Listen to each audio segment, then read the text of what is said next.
الحمد لله رب العالمين والصلاة والسلام على محمد وآله وأصحابه أجمعين. أعوذ بالله من الشيطان الرجيم. بسم الله الرحمن الرحيم. وَلَقَدْ يَسَّرْنَا الْقُرْآنَ لِلذِّكْرِ فَهَلْ مِن مُدَّكِرٍ. صدق اللہ العظیم. اور ہم نے قرآن مجید کو نصیحت حاصل کرنے کے لیے آسان کیا ہے. کیا ہے کوئی نصیحت حاصل کرنے والا؟ بیان القرآن میں نصیحت حاصل کرنا مفہوم ذکر کا بتایا گیا ہے. قرآن دنیا کی تمام کتابوں کے مقابلے میں غیر زبان والوں کے لیے بھی پڑھنا اور اس سے نصیحت حاصل کرنا آسان ہے. اس کی مثال اسی طرح سے ہے کہ جس طرح سے انسان اپنی زندگی کے تقاضے اور اپنی زندگی کے لوازمات جو ریکوائرمنٹس ہوتی ہیں اس میں سے اکثر چیزوں کو وہ بغیر تربیت کے بھی اس سے رہنمائی حاصل کر لیتا ہے. قرآن اس کی روح، اس کی آخرت اور دنیا سے گزرنے والی راہوں کو آسان کرنے والی کتاب اور راہ ہدایت ہے. اللہ تبارک و تعالیٰ کا کلام ہے. اللہ تعالیٰ نے اسے آسان بنا کر کے سب کو نصیحت حاصل کرنے کا موقع عطا فرمایا ہے. جیسا کہ تذکرہ گزشتہ کئی ہفتوں سے جاری ہے کہ قرآن کے فہم کے واسطے، قرآن سے مکمل اور صحیح طریقے پر براہ راست رہنمائی حاصل کرنے کے واسطے کچھ مرحلے ہیں، کچھ اس کے سٹیجز ہیں اور کچھ اس کے قسمیں ہیں. اور اس کو ہم نے مقصد بعثت نبوی صلی اللہ علیہ وسلم کو بنیاد بنا کر قرآن فہمی کے مراحل کے حصوں میں بانٹ کر کے بیان کرنے کی ہم نے کوشش کی ہے. اور یہ مقاصد اربعہ یتلو علیہم آیاتہ ویزکیہم ویعلمہم الکتاب والحکمہ، یہ چاروں جو مراحل ہیں یہ تمام موقر اور مستند تفاسیر کے اندر مفسرین کرام نے قرآن مجید کی تعلیم اور تربیت اور قرآن کے تقاضوں کی تعلیم و تربیت، قرآن کے مضامین کی تعلیم و تربیت اسی کی طرف رہنمائی کی ہے. چاہے علامہ آلوسی ہوں یا ابن کثیر ہوں یا بعد کے زمانے میں حکیم الامت علیہ رحمہ ہوں یا مفتی شفیع صاحب رحمہم اللہ اجمعین، جو بھی ہوں انہوں نے یہ باتیں لکھی اور اس کو ہی ایک مجموعہ بنا کر کے جو سائیکولوجیکل ٹرم ہے اس سائیکولوجیکل ٹرم کو سامنے رکھتے ہوئے حدیث پاک کی روشنی میں ہم نے قرآن مجید کی فہم کے 4 مراحل بیان کیے ہیں، جس کا تذکرہ پہلی کلاس جو 3 کلاسوں سے پہلے ہو چکی ہے اس میں ہے، اور آپ اسے دیکھ سکتے ہیں اور تفصیل کے ساتھ اس سے جانکاری حاصل کر سکتے ہیں. کہ حدیث میں آپ کو معلوم ہوگا کہ 7 سال کی عمر کا بچہ پہنچ جائے تو 3 سال تک 10 سال کی عمر تک تربیت کے بارے میں، نماز کی تربیت کے بارے میں کہا گیا. پھر اس کے بعد بستر الگ کرنے کے لیے کہا گیا، اور اس کے بعد بلوغت کے بعد سے جو احکامات اس کے اوپر عائد ہوتے اس کو کہا گیا. پھر شادی کی عمر پہنچ جائے تو شادی کی عمر کے بارے میں کہا گیا. تو فقہا نے جو اس کے بارے میں کہا ہے 18 سال کی عمر بھی بیان کی گئی ہے، 14 سال کی عمر بیان کی گئی ہے، 10 سال کی عمر. تو 7 سال، 14 سال اور 18 سال یہ تینوں عمریں بڑی اہم ہیں. اور سائیکولوجیکل اعتبار سے بھی جو فزیکل چینجز آتے ہیں، جو کروموزومز جس طرف ایکٹیو ہوتے ہیں، پھر انٹیلیجنس بڑھتے بڑھتے 18 سال کی عمر تک ذہانت مکمل ہو جاتی ہے، پھر اس کے بعد وزڈم اور حکمت کا دور شروع ہوتا ہے. تو اسی کو سامنے رکھتے ہوئے سلیبس بنائے جاتے ہیں، نصاب بنائے جاتے ہیں. قرآن مجید کا بھی نصاب اسی طریقے پر ہے، اور مقصد بعثت نبوی صلی اللہ علیہ وسلم کو سامنے رکھ کر کے قرآن فہمی کے لیے بھی جو نصاب مدارس میں اور موقر اداروں میں بنائے جاتے ہیں اسی طرز کے. تو پچھلے 2 کلاسوں میں خاص طور پر یتلو علیہم آیاتہ میں کی تلاوت، اپنے حق کے ساتھ کی تلاوت کا جو حق ہے تجوید اور ترتیل، کس عمر تک بچے کو آ جانا چاہیے، اس میں ہم نے 5 سال سے لے کر کے 7 سال اور زیادہ سے زیادہ 10 سال تک کا وقت بیان کیا تھا. پھر اس کے بعد یزکیہم، تزکیہ نفس کی اہمیت کے بارے میں بات ہوئی تھی تفصیل کے ساتھ پچھلی جمعرات کو اور پچھلی کلاس میں. اور اس میں یہ بات بتائی گئی تھی کہ قرآن کی تجوید اور ترتیل اور قرآن کو سمجھنا اور قرآن کے مضامین کو جاننا سب کا مدعا اور مقصد ہے کہ اصلاح نفس ہو جائے، اور اس کی تفصیلات بیان کی گئی تھی. تیسرا مقصد جو مقصد بعثت نبوی صلی اللہ علیہ وسلم میں ہے وہ ہے علم الکتاب، تعلیمی کتاب. وَيُعَلِّمُهُمُ الْكِتَابَ. الکتاب سے یہاں کیا مراد ہے؟ آج اسی کا عنوان ہے اور اس کے مراحل ہیں. اور اس عنوان میں ان مراحل کے اندر آپ غور کریں اور آپ دیکھیں تو اس کو ہم نے قرآن مجید کی تفہیم کے مراحل مقاصد بعثت نبوی صلی اللہ علیہ وسلم کے تناظر میں۔ تیسرا مرحلہ وَيُعَلِّمُهُمُ الْكِتَابَ، اس کو ایک ڈائیگرام کی شکل میں ہم نے بنانے کی کوشش کی ہے، اور اس کو پہلی چیز کہ الکتاب کا معنی اور مفہوم کیا ہے، دوسری چیز تعلیم کتاب سے مراد کیا ہے، تیسری چیز طرز تعلیم کتاب کیا ہوتی ہے۔ طرز تعلیم کتاب میں دو حصے ہم نے بنانے کی کوشش کی ہیں، اہل مدارس جو مدرسے میں پڑھتے ہیں لوگ، عربی داں حضرات، دوسرے وہ حضرات جو غیر عربی داں ہیں، جنہوں نے ماڈرن ایجوکیشنل سسٹم کے اندر تعلیم حاصل کی ہے، ان کو حاصل کرنا ہے تو کیا حاصل کیا جا سکتا ہے۔ آخر میں پھر ہم نے یہاں پر ایک 3 فارمولے بیان کرنے کی کوشش کی ہے ہم نے کہ قرآن مجید کو سمجھنے کے لیے جو فارمولے ہیں وہ کیا ہیں، اس پر کس طرح سے عمل کیا جا سکتا ہے۔ تو آئیے سب سے پہلے الکتاب کے بارے میں بات کریں۔ تمام مؤخر مفسرین نے، جس میں جیسا کہ ابھی جو حوالے دیے گئے یہ تمام مستند حوالوں سے ہی باتیں لی گئی ہیں، الکتاب سے مراد یہاں پہ مجموعہ مضامین قرآن لیا ہے، الکتاب سے قرآن مراد لیا ہے، تعلیم کتاب سے قرآن اور اس کے علوم کی تعلیم، تعلیم کتاب سے مراد قرآن اور اس کے مقاصد کی تعلیم، یہ تمام باتیں مراد لی گئی ہیں۔ الکتاب قرآن مجید میں کتنے معنوں میں استعمال ہوا ہے؟ تو سب سے پہلی چیز جو ہم یہاں دیکھنے کی کوشش کریں گے اور سمجھنے کی کوشش کریں گے، عربی زبان کا جاننے والا شخص جانتا ہے کہ الکتاب میں لفظ آپ یہ دیکھیں، روٹ ورڈ پر غور کریں تو آپ کو ملے گا کاف، تا اور با، یہ ورڈ ہے، اسی سے یہ الکتاب لفظ بنا ہے۔ کتبہ کا مطلب ہوتا ہے لکھنا، اور اسی سے یہ مصدر اور اسم ہے الکتاب، یعنی لکھی ہوئی چیز کے معنی میں۔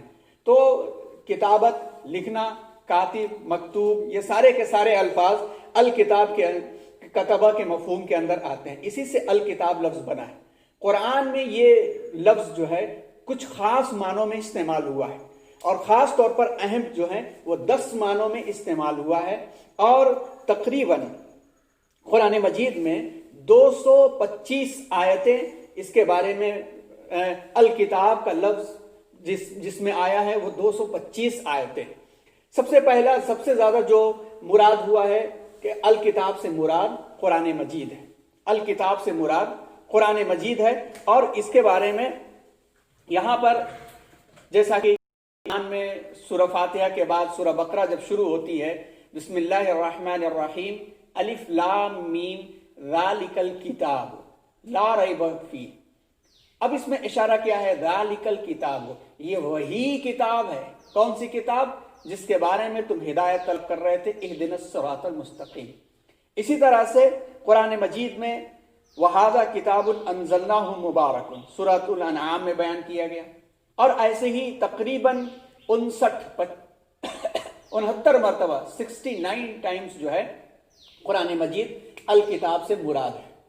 دوسری مراد الکتاب سے آسمانی کتابیں بھی لی گئی ہیں، آسمانی کتابیں لی گئی ہیں جس میں اللہ تعالیٰ نے دیگر نبیوں پر جو کتابیں نازل کی ہیں، 114 آیتیں تقریباً اس کے بارے میں بیان کی گئی ہیں۔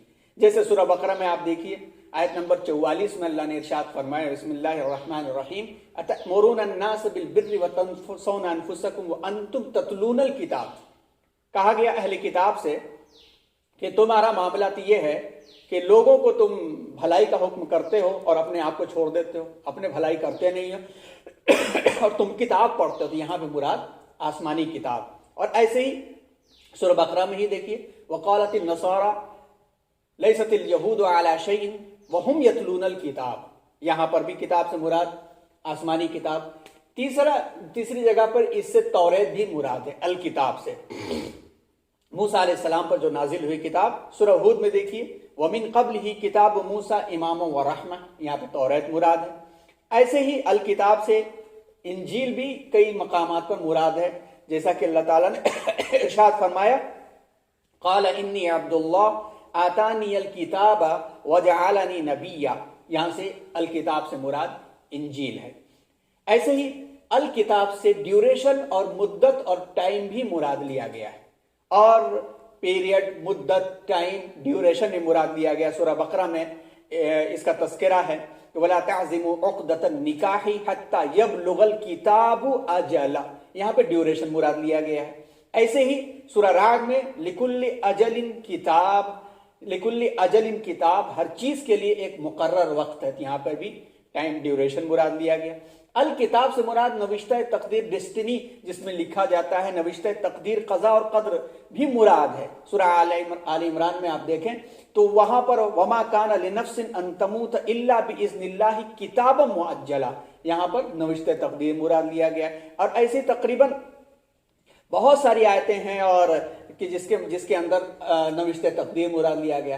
کہ الکتاب سے مراد جو ہے بک آف ریکارڈز بھی ہے، یعنی نامہ اعمال، وہ رجسٹر جس کے اندر ہر چیز ذکر کی گئی، جیسا کہ سورہ اسراء میں ہے اقرأ کتابک، اپنا نامہ اعمال پڑھو، بک آف ریکارڈ پڑھو۔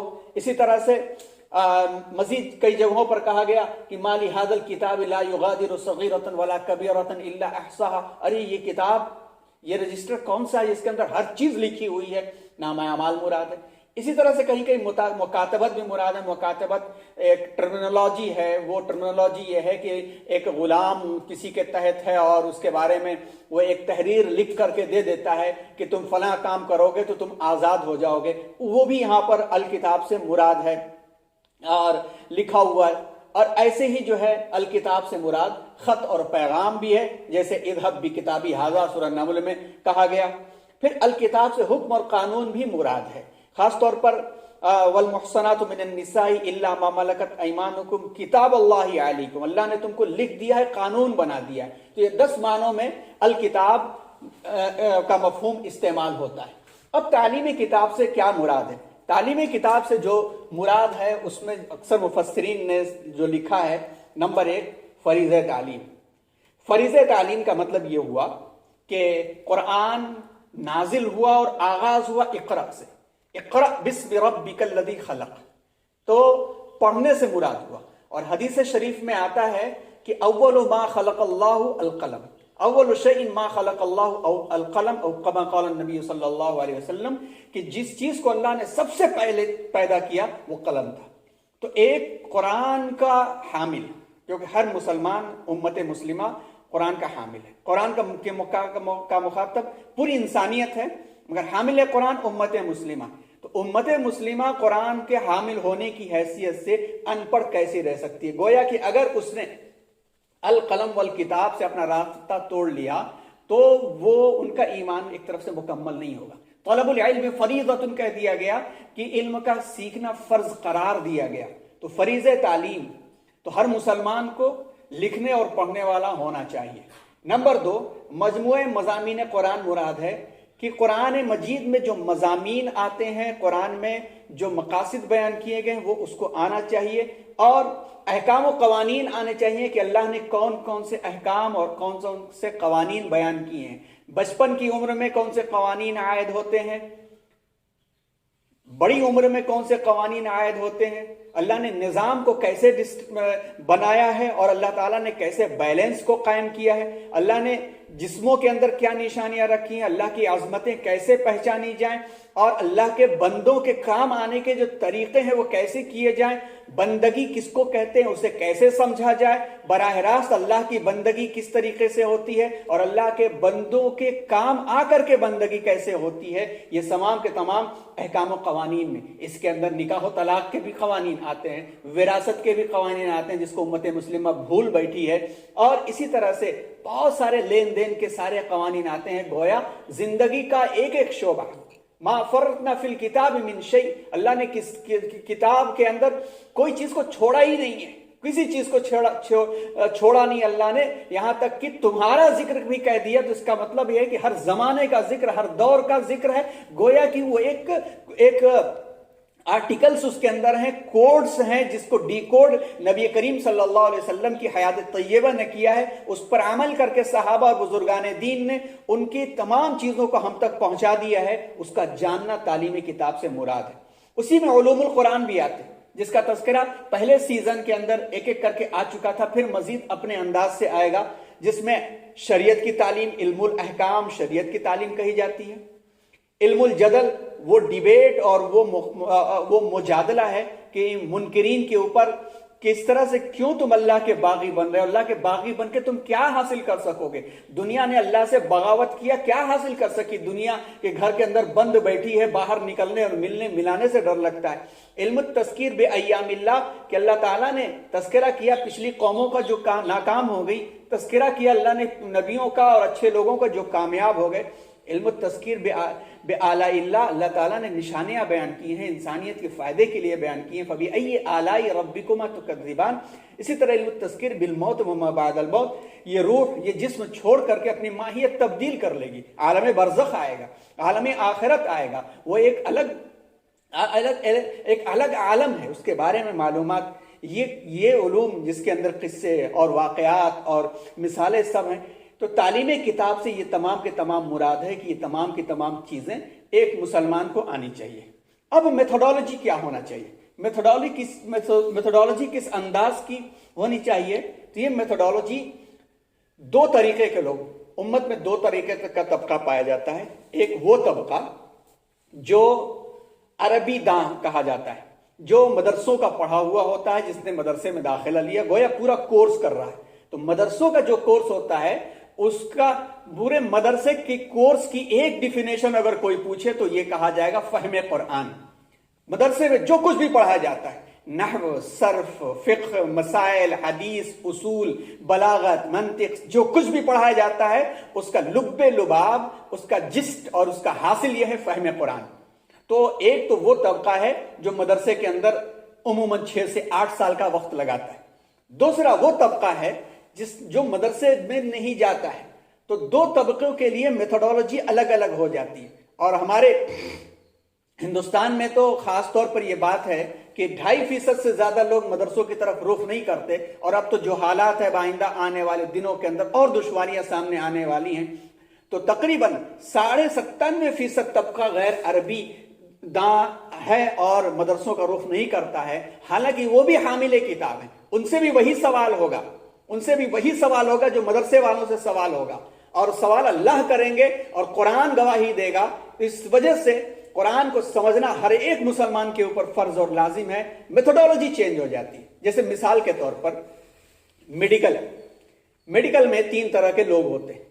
ایک تو وہ ہوتے ہیں جو میڈیکل کی فیلڈ میں جاتے ہیں، 5 سال 6 سال 7 سال لگاتے ہیں اور میڈیکل کی فیلڈ کے ایکسپرٹ ہو جاتے ہیں، اور میڈیکل کی فیلڈ کے ایکسپرٹ ہو کر کے وہ تمام کے تمام امور انجام دیتے ہیں، اور لوگ انہی کی طرف رجوع کرتے ہیں، چاہے اپنی فیلڈ کا کوئی بڑا ایکسپرٹ ہو، IAS آفیسر بھی ہو، پرائم منسٹر بھی ہو، مگر میڈیکل فیلڈ کے ایکسپرٹ کے پاس ہی جائے گا۔ دوسرے وہ ہوتے ہیں جو میڈیکل فیلڈ کے ایکسپرٹ تو نہیں بنتے، البتہ ہیلتھ کیئر کے بارے میں اور حفظان صحت کے بارے میں ٹریننگ کچھ لیتے ہیں، اور میڈیکل ایکسپرٹس کے ساتھ رہتے ہیں اور ان کے جو اصول ہوتے ہیں اس کو فالو کرتے ہیں۔ تو کم از کم اتنے سے وہ واقف ہو جاتے ہیں کہ ہمیں ہیلتھ کانشیس کیا ہونی چاہیے، اور اگر ہیلتھ کی کوئی پرابلم ہو تو ہمیں کس طرح کا کام کرنا چاہیے۔ گویا تھوڑی حد تک وہ میڈیکل سے واقف ہو جاتے ہیں، مگر وہ ڈاکٹر نہیں کہے جاتے۔ تیسرے وہ ہوتے ہیں نہ میڈیکل کی ایجوکیشن حاصل کرتے ہیں، نہ ڈاکٹر کے پاس بیٹھ کر کے اپنے ہیلتھ کانشیس اور حفظان صحت معلوم کرتے ہیں، محض ان کو پرسکرپشن دے دیا جاتا ہے، اور اس پرسکرپشن کے ساتھ ساتھ پریکاشنز جو بتا دیے جاتے ہیں اس پر وہ عمل کرتے ہیں، تو جو بیماری انہیں لاحق ہوتی تو بچ جاتے ہیں، نئی بیماری ہوئی تو پھر سے کنسلٹ کرتے ہیں۔ اسی طرح سے امت کے 3 طبقے ہوتے ہیں۔ امت میں ایک وہ طبقہ جو بہت لیبر کلاس کا ہے، جس کو موقع زندگی میں ملا نہیں ہے، اور اس کے پاس موقع بھی نہیں ہے اور ذہن بھی ایسا نہیں ہے کہ وہ ایکسپرٹ بن سکے، تو وہ یہ حال کرتا ہے کہ کوئی مسئلہ پیش آیا، اس مسئلے کے اندر اس نے قرآن کے جاننے والے سے مشورہ کر لیا اور اسی پر وہ عمل کرتا رہا، اور پھر نیا مسئلہ آیا تو پھر سے کنسلٹ کر لیتے۔ دوسرے وہ ہوتے ہیں جنہوں نے 8 سال کی تعلیم حاصل کی ہوتی ہے، ماہر ہوتے ہیں، کسی بھی حالات اور ماحول کے اندر چیزوں کو جج کر سکتے ہیں، معلوم کر سکتے ہیں، اور معلوم کرنے کے بعد امت کی رہنمائی کر سکتے ہیں۔ گویا میڈیکل کا جیسا ایکسپرٹ ہے، اسی طرح سے روح کی ایک ایکسپرٹ، ایک عالم، اور ایک وہ ہوتا ہے جو قرآن کے علوم سے اچھی طرح واقف ہوتا ہے۔ تیسرا طبقہ وہ ہوتا ہے جو عربی زبان بھی اچھی طرح سے نہیں جانتا، مدارس تعلیم اس نے نہیں حاصل کی ہے، البتہ اس کے پاس اتنا موقع ہوتا ہے کہ ان کے پاس قریب بیٹھ کر کی تفسیروں سے رابطہ کر کے مستقل قرآن پر غور و فکر کر کے وہ رہنمائی حاصل کر لے۔ یہاں پر ایک بات ذہن میں رہنی چاہیے کہ قرآن کی رہنمائی حاصل کرنے کے لیے اللہ رب العزت نے اتنا آسان کر دیا ہے کہ جو محکم آیتیں ہیں اس کے ترجمے سے بھی رہنمائی مل جاتی ہے، جیسا کہ مشہور فاضل مصنف جو محمد اسد جن کا طوفان سے ساحل تک کتاب بھی ہے اور لیوپول ان کا نام تھا، 1926 میں اسلام قبول کیا تھا انہوں نے، محض الہاکم التکاثر کی آیت کو دیکھ کر کے انہیں رہنمائی مل گئی۔ واقعہ طویل ہے، مختصر یہ کہ اپنی اہلیہ کے ساتھ وہ ٹرین میں جا رہے تھے، جیسا کہ مولانا علی میاں صاحب علیہ الرحمہ نے لکھا ہے، ٹرین میں جا رہے تھے تو ٹرین میں چند نوجوانوں ایک نوجوان پہ نظر پڑی، ہیرے کی انگوٹھی اور خوشباش اور بہت اچھا لباس، ان کو لگا کہ بہت ہی خوش و خرم انسان ہوگا، چہرے پر نظر پڑی تو کھویا سا جسے لگتا تھا کچھ غائب ہو گیا ہے۔ پھر انہوں نے نظر اٹھائی تو سب ہی سناٹا نظر آتا رہا، لباس بہت اچھے اور بہت اچھا مگر چہرے پر سناٹا۔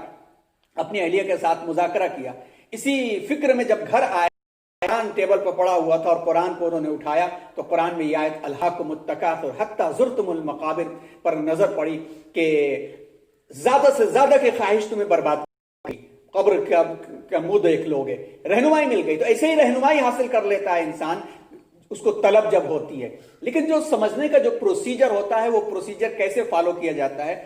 طرز تعلیمی کتاب یعنی القرآن کی ٹیچنگ کی جو میتھڈالوجی ہے وہ دو طرح کی ہے، ایک تو یہ ہے عربی داں حضرات کے لیے، اور یہ عموماً 14 سے 20 سال کی عمر تک یہ عربی داں حضرات اور اہل مدارس قرآن کے فہم کو حاصل کرتے ہیں۔ کیسے؟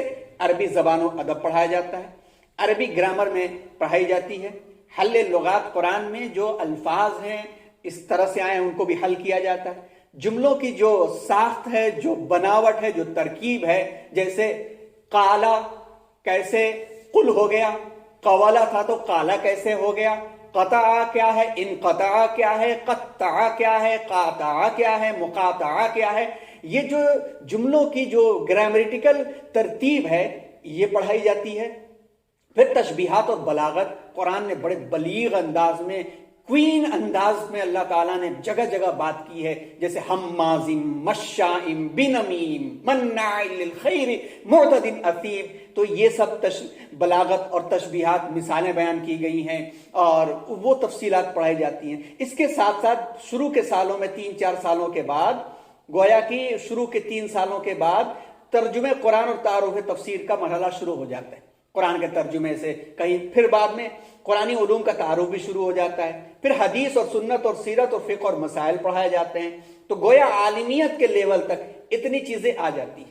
فضیلت میں مزید اس میں نکھار پیدا ہوتا ہے، تفسیر اور تفسیر کی شرطیں وغیرہ آ جاتی ہیں، تو یہ تمام کی تمام چیزیں کم از کم ایک موقر مدرسے میں ہوتی ہیں اور ہونی چاہیے، کیونکہ اگر یہ میں سے کوئی چیز بھی کم ہوئی تو قرآن سمجھنا آسان نہیں ہوتا ہے۔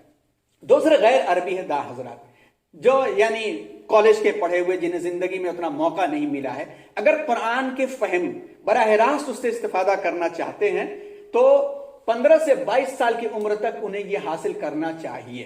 نمبر 1، عربی زبان و گرامر وہ حاصل کر سکتے ہیں، اگر کرنا چاہے تو اس میدان میں آ کر کے وہ 5 سال میں بہت سارے لوگ گریجویشن کر کے 5 سال کا کورس، ندوے میں 5 سال کا کورس چلتا ہے اور بعض مدرسوں میں بھی چلتا ہے، 5 سال کا کورس کر لیتے ہیں تو ماشاءاللہ یہ قرآن کے بہت بڑے عالم بھی بن سکتے ہیں، جیسا کہ علامہ شہاب الدین ندوی جو بنگلور کے تھے، وہ عصری تعلیم یافتہ تھے مگر انہوں نے ندوے میں جا کر کے کورس حاصل کیا اور ماشاءاللہ قرآن کے اوپر، قرآن فہمی کے اوپر بڑی بڑی کتابیں ان کی ہیں۔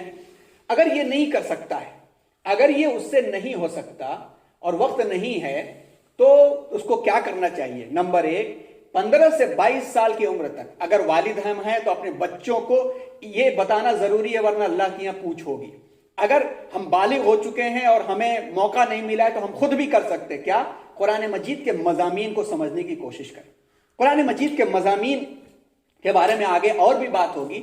مولانا یوسف اصلاحی صاحب نے بڑی اچھی کتاب قرآنی تعلیمات کے عنوان سے لکھی ہے، اور قرآنی تعلیمات کے عنوان سے آپ دیکھیں تقریباً انہوں نے بہت سارے ابواب بنا کر کے اہم ہے، بڑی آسان زبان میں قرآنی تعلیمات کے نام سے کتاب رکھی، بلکہ یہ تو مجلسوں میں پڑھنے کے لائق کتاب ہے اور اہم کتاب ہے۔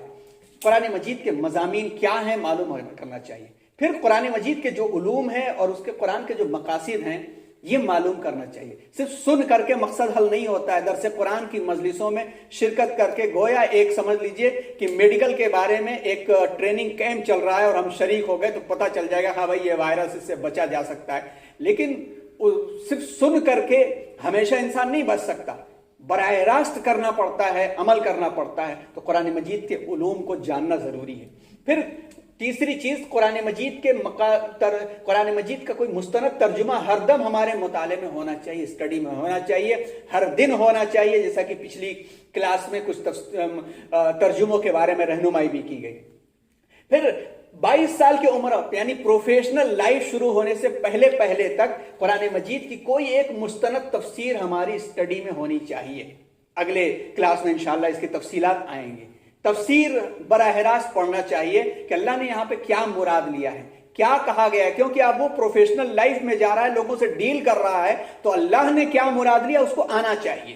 لیکن یاد رہے کہ قرآن فہمی کے لیے یہ صرف ایک الٹرنیٹیو ہے, ایک متبادل ہے, اور الٹرنیٹیو جو ہوتا ہے وہ متبادل ہوتا ہے, وہ کمپلیٹ نہیں ہوتا, متبادل ہی ہوتا ہے. تو اسی طرح سے اس سے صرف رہنمائی براہ راست قرآن سے ہمیں مل سکتی ہے, لیکن اس کو پڑھ کر کے ہم قرآن کے ترجمان نہیں بن سکتے. اس کو پڑھ کر کے قرآن کا ترجمان انسان بن سکتا ہے. یہاں تک کہ اگر اس نے تفسیر والا فضیلت بھی کر لی اور تفسیر کے اوپر اس کا عمل بھی ہے, اور قرآن کی تفسیر کے جو ریکوائرمنٹس ہیں وہ ریکوائرمنٹس پر وہ عامل ہو گیا, تو قرآن کی تفسیر بھی اپنے انداز سے بیان کر سکتا ہے. تو گویا یہ ایک الٹرنیٹیو ہے, لیکن کم از کم یہ ہے کہ کم وقت کے اندر اس سے براہ راست قرآن سے رہنمائی حاصل ہو سکتی ہے. عربی زبان ہو گئی تو اور مزید حاصل ہو سکتی ہے. اس کے بارے میں ہم نے ایک چھوٹا سا فارمولہ یہاں بنایا ہے. یہ ہمارے اپنے تجربے کے اوپر ہے, اس میں کمی بیشی بھی ہو سکتی ہے, تبدیلی بھی ہو سکتی ہے. یہاں پر ایک بات ہم نے لکھی ہے کہ قرآن مجید کی تعلیم فرض ہے. اللہ تعالیٰ نے کم از کم ایک مسلمان کے اوپر جو پروفیشنل لائف میں جانے سے پہلے اتنی چیزوں کو جاننا فرض قرار دیا ہے. یہ ڈائریکٹ حاصل کرے یا کسی تفسیر سے حاصل کرے, کسی کتاب سے حاصل کرے, کسی ترجمے سے حاصل کرے, یہ ضروری قرار دیا گیا ہے. سیکھنے والا صاحب تاج ہوگا. قرآن مجید کے حافظ اور عامل سے کہا جائے گا کہ پڑھتا جاؤ, چڑھتا جاؤ, اس کے والدین کے سر پہ تاج رکھا جائے گا. شرط یہ ہے کہ ان کے اعمال بھی کامیابی والے ہوں. غافل کے خلاف قرآن اور نبی گواہی دیں گے. ان القرآن حجت لک و علیک, کما قال النبی صلی اللہ علیہ وسلم, کہ قرآن تمہارے حق میں گواہی دے گا یا تمہارے خلاف گواہی دے گا. خلاف بھی گواہی دے گا کہ اپنی بیوی کے ساتھ قرآن بھی لے کر کے آیا تھا, بیوی کے ساتھ پوری زندگی نباہ کیا, مگر اس قرآن کو طاق میں اٹھا کر کے رکھ دیا. قرآن کو 40ویں میں پڑھوایا, برسی میں پڑھوایا, رمضان میں اٹھا کے چوما, باقی کیا کہا گیا تھا قرآن میں نہیں کہا, تو وہ خلاف گواہی دے گا. اور نبی بھی خلاف گواہی دے دیں گے کہ اے رب, میری قوم نے اس قرآن کو چھوڑ رکھا تھا. قرآن کی آیت کا ترجمہ ہے یہ. تو نبی اور قرآن کی گواہی ہمارے خلاف نعوذ باللہ ہو گئی, تو پھر سفارش کرنے والے ہمارے خلاف ہو گئے تو رب بھی کامیاب نہیں کریں گے. اس سے بچنے کے لیے قرآن کو سمجھنا ضروری ہے. ایک چھوٹا سا فارمولہ, کیا فارمولہ نمبر 1, 18 سے 25 سال کے لیے. یہ تینوں فارمولے نان عربک لوگوں کے لیے ہیں, خاص طور پر جو مدرسے کے اندر پڑھے نہیں یا ان کے پاس موقع نہیں ہے, ان کے واسطے ہیں. 18 سے 25 سال کی عمر کے لیے 100 منٹس ڈیلی. 100 منٹس ڈیلی کا مطلب ہوا 1.5 گھنٹے سے تھوڑا سا زیادہ. 1.5 گھنٹے سے تھوڑا سا زیادہ اگر ڈیلی کوئی نکال لے, 100 منٹس ڈیلی, تو بنیں گے 36 گھنٹے منتھلی. 366 گھنٹے ایک سال کے بنیں گے. اور 3 سال تک کوئی اس طرح کا کورس کر لیا, کوئی 3 سال تک اس طرح وقت دے دیا, تو اسٹینڈرڈ انڈرسٹینڈنگ آ جائے گی کہ قرآن کو سمجھنے کے لیے جو معیاری ضرورت ہے وہ انشاءاللہ حاصل ہو جائے گی. کیا صرف روزانہ کے 1.5 گھنٹے کے قریب کا وقت دینے میں, صرف 1.5 گھنٹے کا وقت قریب کا وقت دینے میں 3 سال کے اندر اسے یہ حاصل ہو سکتا ہے. کیا اللہ کے کلام کے لیے بھی نہیں کر سکتے, جبکہ سب کچھ وہی کے لیے ہے, یہاں کے لیے تو کچھ بھی نہیں ہے. اگر یہ نہیں کر سکتے تو فارمولہ نمبر 2, پروفیشنلز 25 سے 60 سال کی عمر تک کے لوگوں کے لیے اپلائی ہوتا ہے. مزید لوگ بھی شامل ہو سکتے ہیں. 25 سے 60 سال جن کے پاس اتنا موقع نہیں ہے, 3 گھنٹے صرف ہفتے میں 3 دن, ہفتے میں صرف 3 دن, 3 آورس ویکلی, 12 گھنٹے بنیں گے